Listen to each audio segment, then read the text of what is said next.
Buenos días, mi nombre es Karen Ibáñez y junto con mis compañeras Valentina Rosso y Sara Díaz vamos a hablar sobre los principales autores del psicoanálisis y lo que ellos contribuyeron. Pero para esto vamos a hablar sobre el objeto del psicoanálisis.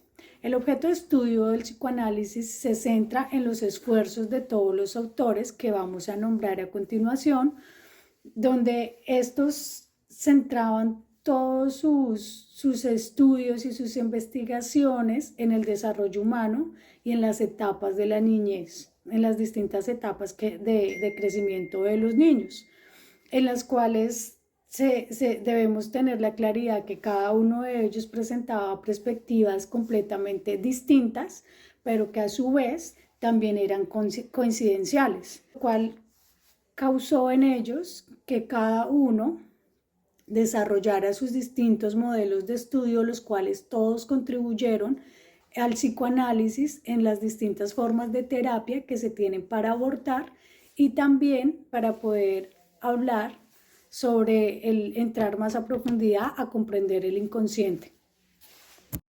Mi nombre es Karen Ibáñez y vengo a hablar sobre el padre del psicoanálisis, Sigmund Freud.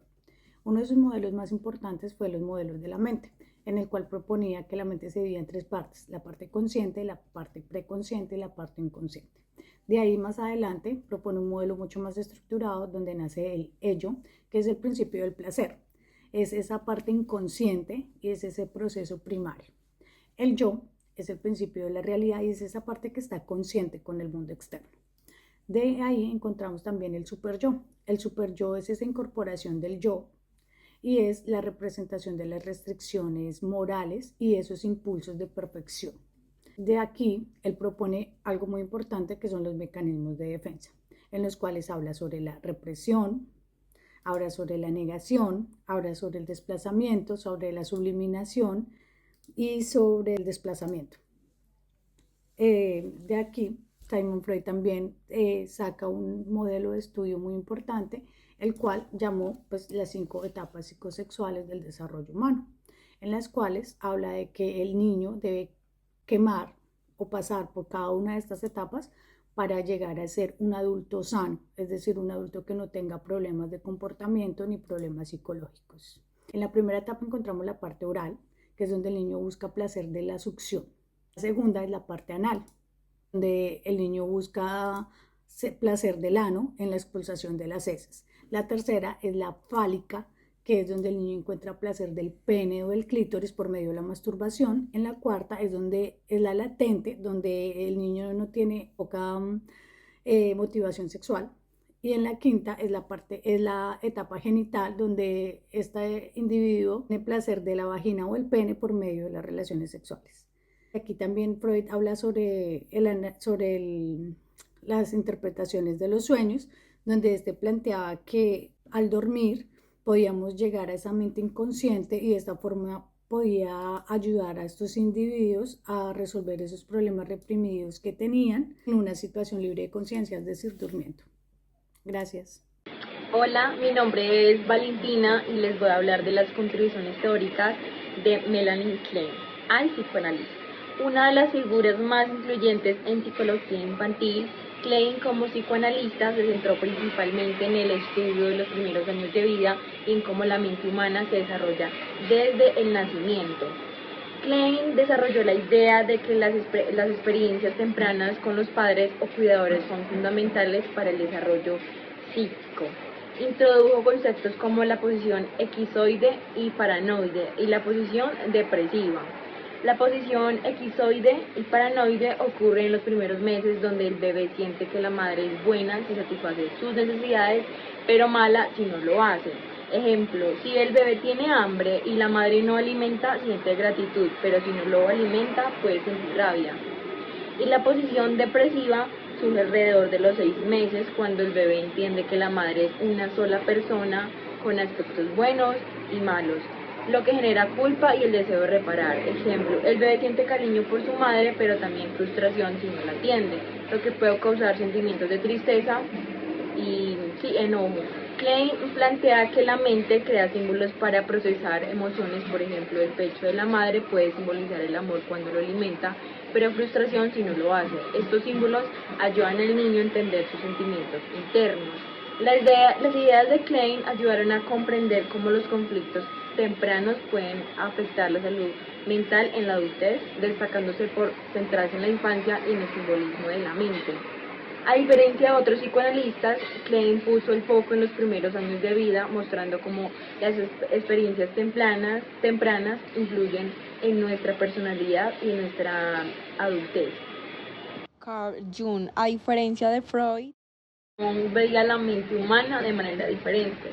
Él propuso que todos compartimos algo llamado inconsciente colectivo. ¿Qué es esto? Básicamente es una parte de nuestra mente que está llena de imágenes y recuerdos compartidos que no provienen de nuestras experiencias personales, sino de la humanidad en conjunto, de nuestras vivencias.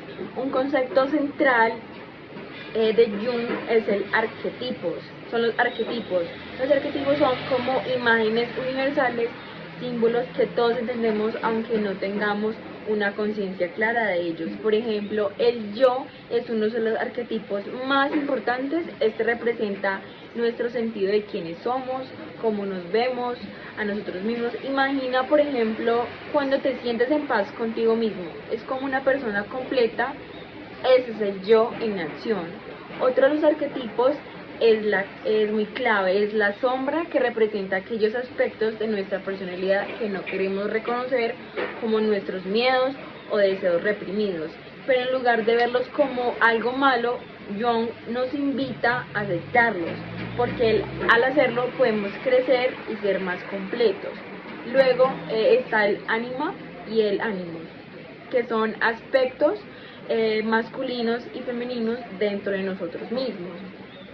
Por ejemplo, un hombre puede tener una parte femenina que se expresa en su sensibilidad, y en las mujeres puede ser la parte masculina, que se refleja en el liderazgo.